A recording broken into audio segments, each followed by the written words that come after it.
How we doing, everybody? It's Coach Alex from Maximize Potential coming at y'all with another great Wellness Wednesday. You know, in the past, we've talked a lot about macronutrients, proteins, fats, carbs, but one of the most common questions that I usually get is how much of each am I supposed to be eating? Well, that's exactly what we're going to be going over today as I discuss macro ratios. So how much of each we're going to need to support our lifestyle. So in the past, we've talked a lot about macronutrients being proteins, fats, and carbs. We've even talked a little bit about nutrient timing. We know carbs are there for some quick energy, we know fats are there for some really slow burning energy, and we know protein is here for recovery. But how much of each are we really supposed to be eating?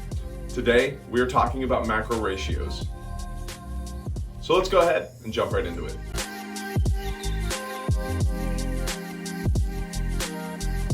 Now, as I mentioned, in the past, we have talked about macronutrients. Macronutrients are going to be the large-scale compounds that make up food. The macronutrients are going to be fats, carbs, and proteins. Each of these are going to supply us with specific amounts of energy. So for example, 1 gram of carb is going to contain 4 calories. Similarly, 1 gram of protein is also going to equate to 4 calories. Get to fats.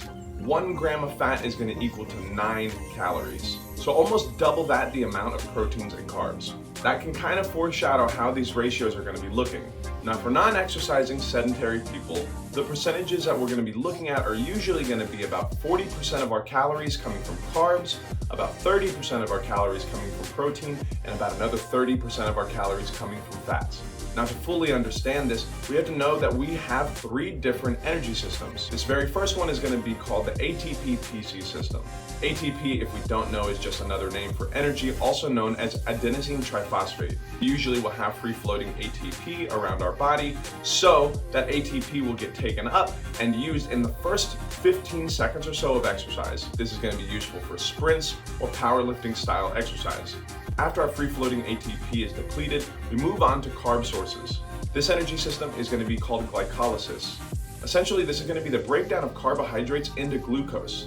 Glucose, as many of y'all know, is another name for sugar. Then glucose is going to be further broken down into glycogen, which is then going to be stored into our muscles and our liver. This is our primary fuel source. That being said, after 60 to 90 minutes of continuous exercise without outside carb replenishment, then we start moving into something called beta-oxidation, also known as fat oxidation. Now, if we are exercising for this period of time, we're usually hitting something called steady state. Steady state is more familiar with athletes who do hiking or marathons. Steady state essentially means that you are finding a low intensity exercise that you can maintain for a long period of time. Fat is very useful for this because it burns incredibly slowly.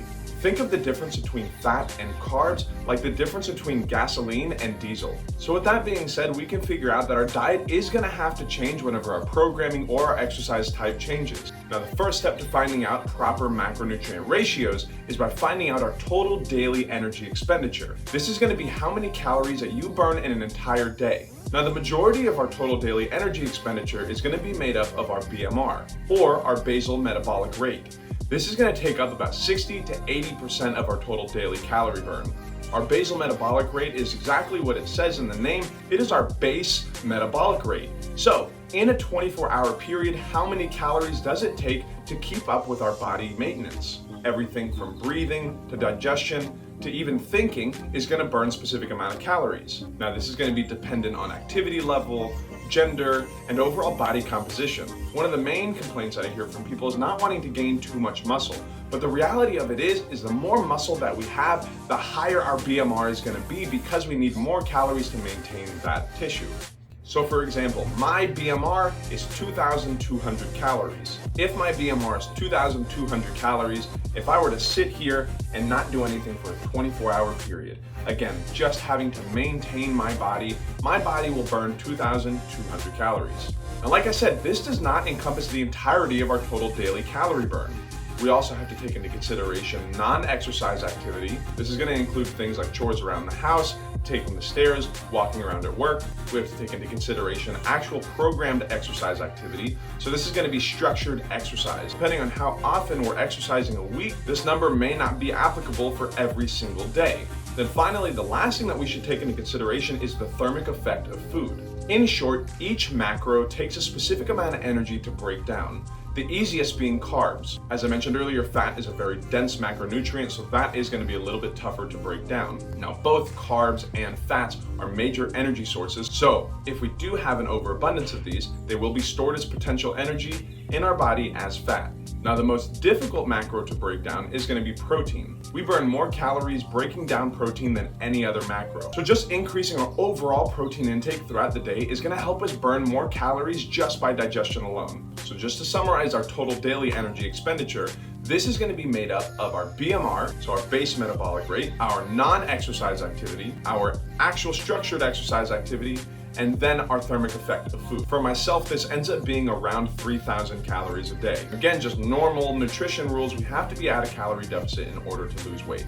I highly recommend anywhere between a 200 to maybe a 500 calorie deficit in order to find that weight loss. Remember, we want it to be sustainable, and the more calories that we take off, the less sustainable that it's gonna be. All right, so now let's cut to the chase. Let's really dive deep into these percentages. What I highly recommend, especially if we're active individuals, is about 45% of your calories coming from carbohydrates. Now, as I mentioned, every gram of carbohydrate is gonna have 4 calories. So for myself, I'm gonna have somewhere around 250 grams of carbs. If 1 gram of carbohydrate equals 4 calories, find out how many calories we need to hit to have that 45%. Second thing that we're gonna be looking at is gonna be our protein intake. Now, protein, I highly recommend about 30 to 35% of our calories coming from protein. Now, if we're really looking at that 35%, at least for myself, this is pretty close to a 1-to-1 ratio. I mean this as in grams of protein to body weight. So again, if I weigh 200 pounds, 35% of my calories coming from protein is going to be about 195 grams of protein. This is a fantastic number to look at, especially if I'm trying to burn fat and maintain as much muscle as possible. If this number seems a little bit high for us, not a problem. I highly recommend taking 70% of your body weight and then going and using that number for grams of protein. So again, if I weigh 200 pounds, about 70% of that is going to be 140 grams. So just as a rough estimation, again, me at 200 pounds with my metabolism, I'm going to have somewhere between 140 grams to 200 grams of protein in a day.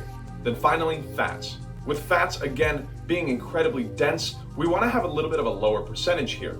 Now, fats, we can afford 20 to 25% of our calories coming from fats. This is going to be give or take about a quarter of your body weight in grams of fat. So again, if I'm 200 pounds, a quarter of that is going to be give or take about 50 grams of fat a day. As I mentioned, these are just recommendations. If we're really getting into resistance training, those carbs are going to be something that we may want to bump up to 5%. Same kind of thing with the protein, so this way we can recover correctly. Or if we're doing a lot more low intensity, more steady state type stuff, we may want to bump that fat percentage by about 5%. Remember what these macros are used for. Take into consideration your physical activity, the amount of time that it's going to take, the intensity that you'll be at, and it's very difficult for us to go wrong. But that's about all I got for us today, y'all. Let me know what we learned down in the comments below. Remember, y'all, this is always a conversation, so don't forget to leave a like. Comment down below with anything that you learned, any suggestions that you have for future content, or any questions that you may have. But other than that, I'm Coach Alex. Y'all be good, drink some water, and we'll see y'all in the next one.